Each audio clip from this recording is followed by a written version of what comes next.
Hi అండి, welcome to Telugu one current shock. మన TRS అధ్యక్షుడు చంద్రశేఖరరావు గారు ఆంధ్రులు తినే బిర్యానీ పేడలా ఉంటుందని చెప్పి చాలా ఘాటుగా విమర్శించారండి. ఆ విమర్శ వెనక ఆయన ఆంతర్యం ఏంటో తెలుసుకోవడానికి ఆయన మన స్టూడియోలో ఉన్నారు. ఆయనతో డిస్కస్ చేద్దాం. అలాగే ఈ మధ్యకాలంలో కాంగ్రెస్ పార్టీతో దోస్తీ కట్టినటువంటి మెగాస్టార్ చిరంజీవి గారు కూడా మన స్టూడియోలో ఉన్నారు. మరి అవేమిటో తెలుసుకుందాం. Let's go for the discussion. KCR గారు ఈ మధ్య బిర్యానీ గురించి చాలా ఘాటుగా స్పందించారు. అవుమల బిర్యానీ ఘాటుగా ఉంటుంది కాబట్టి ఘాటుగానే స్పందించినాం. నీట్గా స్పందిస్తే ఏం బాగుంటుంది? ఇంకొంచెం క్లియర్గా చెప్తారా? అరే బిర్యానీ అంటే ఏమనుకున్నాం? దేవతల అమృతం తాగినట్లు మేము బిర్యానీ తింటాం. అసలు బిర్యానీ వండటం వస్తే పిహెచ్డి వచ్చినట్లే. అంటే మీరు బిర్యానీ బాగా వండటం వచ్చిన వారు అందరికీ కూడా ఖచ్చితంగా డాక్టరేట్ ఇస్తారనమాట. మా తెలంగాణ వస్తే బిర్యానీ వండడం వచ్చిన ప్రతి ఒక్క అక్కకి, చెల్లెకి, అన్నకి, తమ్ముడికి డాక్టరేట్ ఇచ్చి ఎంకరేజ్ చేస్తాం. అవును, ఆంధ్ర వాళ్ళు తినేది పేడ బిర్యానీ అని ఈ మధ్య సెలవిచ్చారు కదా, అది ఎప్పుడు టేస్ట్ చేశారు సార్? అరే భయ్, టేస్ట్ చేయాలన్నా వాసన చూసి చెప్పగలుగుతా. నా ముక్కుకు అట్లా ట్రైనింగ్ ఇచ్చిన. ముక్కుకి ట్రైనింగ్ ఇచ్చారా? భలే ఉందండి. ముక్కుకి ట్రైనింగ్ ఏంటండి బాబు, నేను ఎప్పుడు వినలే. అవు, దీన్ని నోస్ మెడిటేషన్ అంటారు. నోస్ చివరన కాన్సన్ట్రేషన్ ఉంచాలి. అంటే ఇక్కడ కరెక్టే, అక్కడే. ఈ కాన్సన్ట్రేషన్ పెరగడం వల్ల నెమ్మదిగా రకరకాల వాసనలు పట్టుకోవచ్చు. సపోజ్ అది పేడ కంప అనుకో, ఆవు పేడ కంప, గేదె పేడ కంప, మేక పేడ కంప, గొర్రె పేడ కంప ఇట్లనే తెలిసిపోతుంది. అంతేకాదు మన ముక్కు అందంగా దొడ్డుగా తయారవుతుంది. ఓహో, అయితే మీకు ఈ విద్య తెలుసు కాబట్టి ఆంధ్ర వాళ్ళు తినే బిర్యానీలో పేడ కలుపుతారని మీకు తెలిసిందనమాట. పేడ కలుపుతారని నేను అన్నా, పేడ తిన్నట్టుంటుంది అన్న. అంతేగాని అరే ఏంది భయ్, మీ మీడియా వాళ్ళు నన్ను రచ్చబండ చేస్తున్నారు. ఓకే, చిరంజీవి గారు, ఇప్పుడు మన కేసీఆర్ గారి బిర్యానీ పలుకులు మీరు విన్నారు కదా, మరి మీరు ఎలా రియాక్ట్ అవుతారు? కేసీఆర్ గారి మాటలు బీరు తాగి బిర్యానీ మీద పడ్డట్టుగా ఉంది. అంటే నేను బీరు తాగి మాట్లాడుతున్నాను అనుకుంటున్నావా? ఏం మాట్లాడుతున్నావు చిరంజీవి అని నేను ఎక్కడ అన్నాను? కేసీఆర్ గారు ఉరుమురిమి మంగళ మీద పడ్డట్టు నా మీద పడ్డారంటే యాంకర్ గారికి నా స్పందన తెలియజేస్తా. ఆయన బిర్యానీ మీ సొంత ఆలోచన, అది పర్షియన్ వంటకం. మొఘలాయి ప్రభుత్వం దాని ప్రాచుర్యంలోకి తెచ్చారు. అలాంటి వంటకం మీద మీరు తెలంగాణ వంటకం అని బ్రాండ్ వేసుకున్నారు. ఇది న్యాయమా, ధర్మమా? చిరంజీవి గారు, మీ వరకు చెప్పండి, మీకు బిర్యానీ అంటే ఇష్టమా? ఏం స్టూడియో కానీ తెప్పిస్తున్నారా? అయితే మటన్ బిర్యానీ పాయ సపరేట్గా. అబ్బా మీరు ఊరుకోండి సార్, మనం లైవ్లో ఉందాం. ఇప్పుడు ఈ ప్రోగ్రాం అయ్యాక హాయిగా బిర్యానీ తిందాం. చిరంజీవి గారు మీరు చెప్పండి. బిర్యానీ అంటే నాకు ఇష్టమే కదా అని రోజు అదే తినం కదా. మరి ఏం తింటారు సార్? ఫ్రైడ్ రైస్లు, పలావులు, కొబ్బరి అన్నం, టమాటో రైస్, క్యారెట్ రైస్, ఇలా ఎన్నో, బోత్ వెజ్ అండ్ నాన్ వెజ్తో. ఒకే ఐటెంకి ఫిక్స్ అయిపోకుండా అన్ని రకాల రుచులు చూస్తా. చిరంజీవి కరెక్ట్గా చెప్పాడు, అన్ని రుచులు చూస్తాడంట. అందుకే అట్లా తయారైంది ఆ పార్టీ, కిచిడి లెక్క. అవును, ఆ కిచిడి తిందామనే కాంగ్రెస్ వారు అరులు చేస్తున్నారు. పేపర్ చదవలేదా? సాక్షాత్ దేశ రక్షణ మంత్రి మా ఇంటి కిచిడి తిందామని వచ్చారు. ఆ విషయం తర్వాత మాట్లాడదాం సార్. మరి మన డిస్కషన్లో పార్టిసిపేట్ చేయడం కోసం టెలిఫోన్ లైన్లో హీరో మోహన్ బాబు గారు ఉన్నారండి. ఆయన ఏం చెప్తారో విందాం. నమస్తే మోహన్ బాబు గారు. నమస్తే సోదరా, మీ డిస్కషన్ చూస్తున్నాం. ఆవేశం కట్టులు తెంచుకుంది, ఆక్రోశం ఆకాశానంటుంది, రక్తం సరసలాగా మరిగిపోతుంది. ఇదిగో మోహన్ బాబు, గా సినిమా డైలాగ్ లాపి చక్కగా మాట్లాడు. ఇదిగో కేసీఆర్, నిన్ను మూడే ప్రశ్నలు అడుగుతా. 3 కాకపోతే 30 అడుగు. నాకు లెక్కన అయితే అడుగుతున్నా చూడు. నువ్వు ఎక్కడి నుంచి వచ్చావు? నువ్వు పుట్టింది ఎక్కడ? అన్నం పరబ్రహ్మ స్వరూపం అంటారు పెద్దలు. అలాంటి అన్నాన్ని నీచంగా పేడ బిర్యానీలా ఉంటుందని అనడానికి నీకు నోరెలా వచ్చింది? ఇదిగో మోహన్ బాబు, అన్నం పరబ్రహ్మ స్వరూపం అని నేను కూడా అంటున్నా. ఆ విషయం చెప్పడానికి నా పుట్టుపూర్వోత్తరాలు చెప్పక్కర్లే.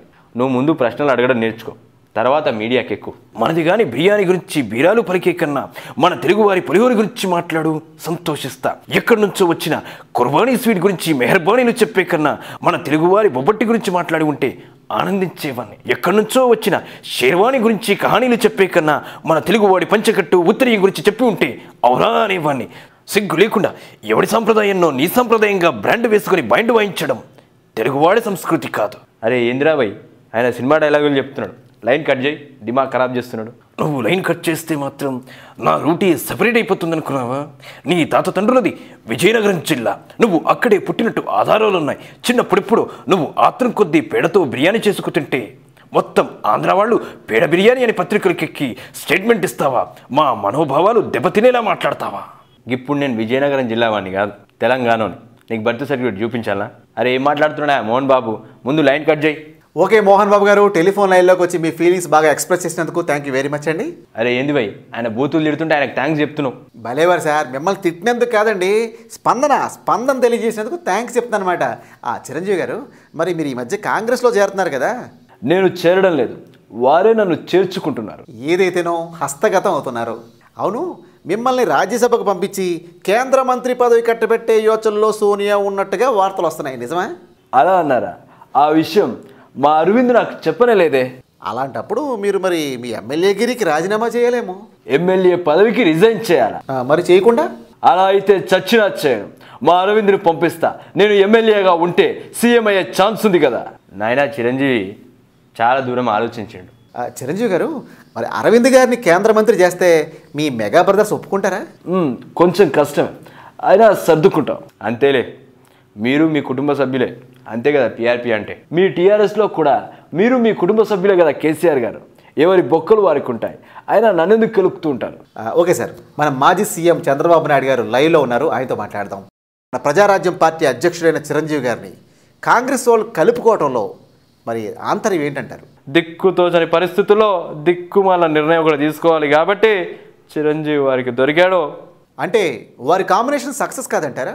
తాను దూర సందు లేదు మెడకో డోల్ అన్నట్టు ప్రస్తుతం కాంగ్రెస్ వారికి వాయించుకోవడానికి చిరంజీవి దొరికాడు.